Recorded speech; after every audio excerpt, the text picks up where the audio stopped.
ಆನಂದ ಶಯನ ಅನಂತನ ನಯನ ನೋಡುವ ನಿಮ್ಮ ನಳಿನ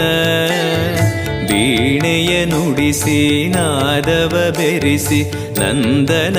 ಕರೆವ ಬದನ ಆನಂದ ಶಯನ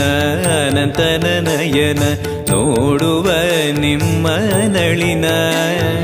ವೀಣೆಯ ನುಡಿಸಿ ನಾದವ ಬೆರೆಸಿ ನಂದನ ಕರೆವ ವದನ ಭಾಗ್ಯವಿದು ಗುರು ಭಾಗ್ಯವಿದು